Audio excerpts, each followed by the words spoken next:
جاتا ہے, اس کی عزت سے کھلواڑ کیا جاتا ہے, اس کا استحصال کیا جاتا ہے, اس کی آبرو پہ حملہ کیا جاتا ہے. سب تو اس لڑکی کی طرح نہیں ہوگی جو سچی کنیز فاطمہ ہو, جو ہے ان کو مبارکباد ہے, لیکن ہر بندہ بھوک کو کب تک برداشت کرتا رہے گا, پیاس کو کب تک برداشت کرتا رہے گا, کب تک غربت کی چکی میں پستا رہے گا. اس لیے میں اپنی قوم کے جوانوں سے کہتا ہوں, میرے عزیز بھائیوں, اپنے اخراجات پہ کنٹرول کرو اور غریبوں کی امداد کرنا اپنا شعار بنا لو. اس لیے کہ جب کوئی بندہ کسی غریب کے جھوپڑے میں مدد کے لیے قدم رکھتا ہے تو اپنے اللہ کی رحمتوں کو پا لیا کرتا ہے. سید الطائف حضرت جنید بغدادی فرماتے ہیں, میں نے مکے کی گلیوں میں اللہ کو پایا. لوگوں نے کہا کیسے پایا؟ کہ چند فقیر بھوکے جا رہے تھے, میں نے ان کو کھانا کھلایا, اللہ مجھے مل گیا. اس لیے اگر ہم اپنی بیٹی کی شادی کرنے کے لیے نکلے ہیں, ایک دن پہلے 4-5 غریب بچیوں کی شادی بھی کر دیں یا ایک ہی کی کر دیں. کچھ نوجوان یہ عہد کر لے کہ میں کسی مالدار گھرانے کی بیٹی سے نکاح نہیں کروں گا, میں کسی غریب کا بوجھ اتارنے کے لیے غریب گھر سے شادی کروں گا. مالدار باپ کسی کو دہیج دے سکتا ہے, اپنی زبان میں کہہ رہا ہوں دہیج, حالانکہ وہ جہیز ہے, لیکن آپ دہیج کہتے تو میں بھی دہیج کہوں گا. اس لیے کہ مجھے اردو نہ آنے کے تانے کا خوف نہیں ہے, میری بات آپ کے دل میں اتر جائے, میرا شوق یہ ہے. مجھے کوئی اردو آنے کا ایوارڈ نہیں لینا کسی سے. مالدار باپ دہیج دے گا. اگر کسی غریب باپ کی فکر آپ نے بغیر جہیز کے دور کر دی, اس کے دل سے جو دعا نکلے گی وہ تمہیں دنیا میں بھی کامیاب کر دے گی, آخرت بھی سنوار دے گی. اس لیے کہ 1000 سال کی عبادت اس مقام پر نہیں پہنچاتی جہاں غریب اور مفلس کی دعا پہنچا دیا کرتی ہے. کوئی آئے تو ہمت تو کرے بس, لیکن یہاں تو لالچ ہی لالچ ہے. وہ گھر ڈھونڈو جہاں شادی میں گوشت مانڈا کھلایا جا سکے. وہ گھر ڈھونڈو کہ اگر پڑوسی کے یہاں پر ایک پلنگ ملا تھا تو ہمیں ڈبل بیڈ کا پلنگ مل سکے, ڈبل بیڈ پلنگ مل سکے. یہ لالچ ہے. اس کے یہاں چاندی کی انگوٹھی ملی تھی تو ہمارے سونے کی مل سکے. بیٹا بیچنے جا رہے ہیں کہ شادی کرنے جا رہے ہیں, اب تک مجھے یہی سمجھ میں نہیں آیا. کچھ تو حیا کرو, کچھ تو غیرت کرو. آئے تھے کس لیے, کر کیا رہے ہو؟ میں تو کہتا ہوں نوجوانوں, جہاں اپنی بہت ساری باتیں ماں باپ سے منواتے ہو, یہ بھی منوا لو کہ میں نے کسی غریب سے شادی کی. پھر کسی غریب کی دعا زندگی میں لے کے دیکھنا, اللہ کیا سکون عطا کرے گا. لیکن صرف دینداری دیکھنا, دینداری دیکھو اللہ کیسا کرم فرماتا ہے. تو اس جوان نے سوچا کہ آج مفلس فاقہ کش مجبور ہو کر کے آئی ہے, آج اس کی مجبوری کا پورا فائدہ اٹھاؤں گا. اس نے اپنے نوکروں سے کہا, وہ لڑکا بیان کرتا ہے جوان, میں نے نوکروں سے کہا کہ تم سب کو نپٹ لو, اور اس کو میں نے بلایا اپنے خاص کمرے میں, کہا کہ کیوں آئی ہو؟ لڑکی نے کہا کہ میرے 3 بچے ہیں, جب کبھی ملی تھی اور آج میری شادی ہو گئی اس کے بعد, اور میرے 3 بچے ہیں, تینوں بھوکے ہیں.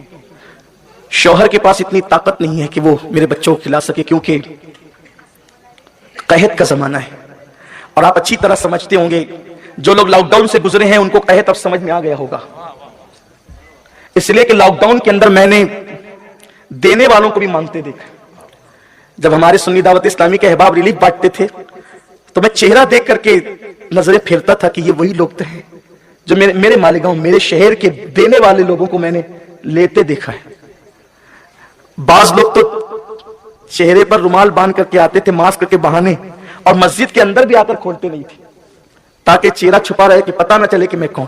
یہ بھی ہم نے دیکھا. بعض لوگوں کو میں نے یہ کہتے ہوئے دیکھا ہے کہ سید صاحب آپ بھیج دینا چپکے سے, ہم آپ کو بتا سکتے ہیں اوروں کے سامنے کیا. مجبوری بہت بری ہوتی ہے, بے کسی بہت بری ہوتی ہے. ہاں, بلکہ آپ کو یقین نہیں آئے گا, لیکن چونکہ میں کہہ رہا ہوں آپ کو یقین آنا چاہیے کہ میرے شہر کا ایک ایسا بندہ بلا مبالغہ ہزاروں روپے جس کے گھر سے زکات نکلتی, مسجد مدرسے تعمیر کرنے والے لوگ, اس گھر کا ایک جوان مجھ سے کہتا ہے کہ اگر زکات کی رقم میں 12,000 10,000 جو بھیج سکتے ہیں بیچ دے چپکے سے, اس لیے کہ گھر کی پوزیشن یہ آ گئی کہ اب ہم زکات کھا سکتے ہیں. لاک ڈاؤن میں ان حالات سے لوگ گزرے, اور قدرت نے بتایا دولت کے نشے میں خدا کے غضب کو دعوت دینے والوں, دولت سب کچھ نہیں ہے بلکہ ہماری طاقت سب کچھ ہے. لوگوں کو سیکھنا چاہیے تھا لاک ڈاؤن سے, لیکن سیکھا کچھ بھی نہیں, جیسے تھے ویسے ہیں. کچھ دن کے لیے آنسو آ گئے, اس کے بعد پھر وہ جو کہ وہی سدھرتے نہیں نا, بدلتے نہیں, بلکہ اب تو حال ہو گئے ہم نہ بدلیں گے زمانے کو بدل دیں گے. یہ کیفیت ہو گئی, خود بدلتے نہیں اوروں کو بدل دیتے ہیں والا معاملہ ہے. اور کیوں آئی ہو؟ کا قحط ہے, بچے بھوکے ہیں, خود بھوکی رہتی تو برداشت کر لیتی, لیکن ماں ہونا بچوں کی بھوک برداشت نہیں ہوتی, شوہر کھلانے کے قابل نہیں ہے. اس لیے میں نے سنا تھا کہ تم لوگوں کو اناج اور ضرورت کی چیزیں بانٹ رہے ہو, تو میں نے سوچا کہ پڑوسی ہو, میرے پڑوسی رہ چکے ہو نا, سسرال تو کہیں اور ہے, تو آئی ہوں کہ مجھے کچھ دے دو. اس نے کہا دیکھو میں تمہیں سب کچھ دوں گا, تمہارے قدموں میں دولت کا انبار لگا دوں گا, تم جو کہو کہ ہر نعمت دوں گا، اب بھی ایک کام کرو، مجھے اپنی پیاس بجھانے دو نفس کی. یعنی اس لڑکے نے اس لڑکی کو زنا کی دعوت دی. لڑکی نے کہا اللہ سے ڈر، تیرے گھر کے سب دروازے بند ہیں لیکن ایک دروازہ جو اللہ اور بندے کے درمیان ہے وہ کبھی بند نہیں ہوتا، وہ کھلا رہتا ہے، وہ دیکھ رہا ہے. اللہ سے ڈر، گناہ مت کر، لذت کے لیے گناہ مت کر، لذت چلی جائے گی، گناہ باقی رہ جائے گا. مجھ پہ شیطان غالب تھا، وہ نوجوان کہتا ہے. میں نے کہا اگر تو اپنا نفس اپنا جسم مجھ پہ حلال نہیں کرتی، نہیں سپرد کرتی، میں تیری کوئی مدد نہیں کروں گا، جا. لڑکی پلٹ گئی. جوان کہتا جب وہ پلٹی تو ننھے ننھے بچے تھے، چھوٹے چھوٹے. ماں کو آتا دیکھ کر بچوں نے کہا امی لے آئی کھانا؟ ماں نے کہا بیٹا نہیں. چھوٹے بچوں نے کہا ماں اب بھوک برداشت نہیں ہوتی، یا ہمیں مار ڈالو یا ہمارے لیے کھانے کا انتظام کر. ماں آخر ماں ہوتی. اللہ نے ماں کے سینے میں جو دھڑکتا ہوا دل دیا ہے وہ دل اللہ نے کسی کو نہیں دیا. کہتے ہیں کہ ماں اگر مرغی ہو تو بھی اس کی ممتا کا حال یہ ہے کہ وہ اپنے آپ کو خطرے میں ڈال کے بچوں کو بچاتی ہے. ماں اگر اشرف المخلوقات انسان ہو تو اس کی ممتا کا عالم کیا ہوگا. ماں کیا ہے. کسی بہت بڑے بزرگ اور صوفی بزرگ نے یہ بات لکھی، بڑی مشہور بات ہے کہ ایک جوان ایک لڑکی پہ عاشق ہو. ایک جوان ایک لڑکی پہ عاشق ہوا. اس لڑکی سے کہا میں تیرے ساتھ شادی کرنا چاہتا ہوں. لڑکی نے کہا اگر شادی کرنا چاہتا ہے تو میری ایک تمنا ہے، تحفے میں تیری ماں کا دل لا کر کے دے. لڑکا گیا، آؤ دیکھا نہ تاؤ دیکھا. بوڑھی ماں انتظار کر رہی تھی کہ میرا بیٹا آئے گا تو کھانا پیش کروں گی. یہ ظالم گیا، سینے پر کھنجر مارا اور دل چیرا، اور دل چیر کر کے سینہ چیر کر کے دل نکالا، اور دل نکال کر دوڑتے بھاگتے اپنی محبوبہ کی طرف جانے لگا. جلدی میں تھا، ٹھوکر لگی، گرا، ہاتھ سے دل چھوٹا. جلدی سے اٹھا اور دل کی طرف گیا تو دیکھا کہ دل سے مدھم سی آواز آ رہی تھی، بیٹا کہیں چوٹ تو نہیں آئی. مرنے کے بعد بھی ماں کا دل اولاد کی ممتا کے لیے زندہ رہتا ہے.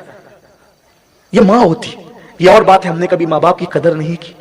بہت بڑا عالمیہ. تو وہ ماں تھی، تڑپ گئی، تڑپی. وہ بچوں کو دلاسا دینے کی کوشش کی، لیکن بچے بچے ہوتے، بچے بچے ہوتے ہیں، انہیں دلاسا دینا آسان نہیں ہوتا.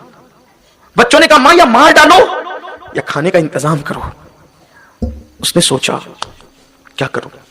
اچانک شیطان نے ایک وسوسہ پیدا کیا. ایک طرف بچوں کی زندگی، ایک طرف تیری آبرو ہے. اگر آبرو لٹا کر بچوں کی زندگی بچا لیتی تو بچا لے، ابھی زنا کر لے بعد میں توبہ کر لینا. یہ بہت بھیانک تصور ہے. ابھی گناہ کرو بعد میں توبہ کر لیں گے، یہ بہت بڑا شیطان کا فریب ہے. کیا توبہ کرنے کی مہلت بھی ملے گی؟ کیا توبہ کرنے کا موقع بھی ملے گا؟ اگر گناہ کرتے کرتے موت آ گئی تو کیا کرو گے؟ وہ لڑکی کے ذہن میں بات ہے، یار ہاں میرے بچے ہیں نا، میرے بچوں کو بچا لوں، آبرو بیچ دوں. بہنوں کی توجہ، آپ سب کی توجہ. کبھی کسی کی زندگی بچانے کے لیے حرام کام نہیں کرنا، آبرو نہیں بیچنا، غربت کا سودا نہیں کرنا، عصمت کا سودا نہیں کرنا. چلی وہ، چلو آبرو بیچ کر بچوں کی جان بچا لیتے. گئی، کہا کہ دے دینا کچھ، بچوں کی جان بچا اپنے، میرے بچے بھوک سے، دے دے کچھ. اس نے کہا یا تو آبرو دو یا تو چلی جاؤ، کچھ نہیں دیں گے. یہ جملے وہ کہنا ہی چاہتی تھی کہ ٹھیک ہے میں اپنا سب کچھ دینے کے لیے تیار ہوں، اور اپنا جسم اس کے حوالے کرنا چاہتی تھی کہ اچانک اس کے دل کے اندر جو اللہ کا خوف تھا، اللہ کی خشیت تھی، اس نے دل میں کچوکے دیے اور اس کے اندر ایک حوصلہ پیدا کیا. اور پھر اس کے زبان سے جملے نکلے، اے جوان کان کھول کے سن لے، اے جوان کان کھول کے سن لے، میں اپنے ایک ایک بچے کو تڑپ تڑپ کر مرتا تو دیکھ لوں گی لیکن کبھی اپنی آبرو کا سودا نہیں کروں گی. جس نے چونچ دیا ہے وہ دانا بھی دے گا، جس نے منہ دیا وہ کنا بھی دے گا. کس نے کہا کہ بھوکے لوگ مرتے ہیں؟ جن کے پیٹ بھرتے ہیں، پیٹ بھرے لوگ بھی مر جاتے ہیں. اگر اللہ زندگی دے تو لوگ بھوکے بھی نہیں مرتے، اور اگر اللہ موت دے تو آدمی کھاتے کھاتے مر جاتا ہے. کہا کہ میں اپنے ایک ایک بچے کو تڑپ تڑپ کر مرتا دیکھوں گی لیکن اپنی آبرو کا سودا نہیں کروں گی. اور اب جا رہی ہوں، کبھی پلٹ کر واپس نہیں آؤں گی. اگر تیرا ذوق سلامت ہے، اگر تو سنور جائے اور اگر تیرے اندر تبدیلی آ جائے تو خود لا کے دے دینا، اب میں نہیں پلٹوں گی کبھی. واپس گھر گئی. بچوں نے کہا امی لے آئی. ماں نے کہا بیٹا انتظار کرو، آ رہا ہے، ابھی آ رہا ہے تمہارا کھانا، انتظار کرو. مصلی بچھایا اور سر سجدے میں رکھ کر سنت فاطمی ادا کرتے ہوئے کہا مولا تو دیکھ رہا ہے اس تصور سے میں نے بچوں کی زندگی داؤ پہ لگا دی ہے، اور تیرے محبوب کا فرمان ہے کہ جو اللہ سے ڈر کے گناہ سے بچتا ہے اللہ اسے وہاں سے روزی دیتا ہے جہاں اس کا گمان بھی نہیں ڈالتا. میرے بچوں کی بھوک کا انتظام کر دے. یہ جملے مکمل بھی نہ ہوئے تھے، دروازے پہ دستک ہوئی. اٹھ کے دروازہ کھولا تو کیا دیکھا کہ وہ نوجوان اپنے غلاموں کے ساتھ کھڑا تھا اور سارا سامان اس کے پاس تھا. لڑکی نے کہا کیوں آیا ہے؟ وہی پاپ کی نظر لے کر. اس نے کہا نہیں میری بہن، میرا دل بدل گیا ہے، تیرے تقوی تیری خشیت سے میرا دل بدل گیا ہے. جب تو غریب ہو کر اللہ سے اتنا ڈرتی ہے، مجھے مالدار ہو کے اللہ سے کتنا ڈرنا چاہیے. لے یہ میں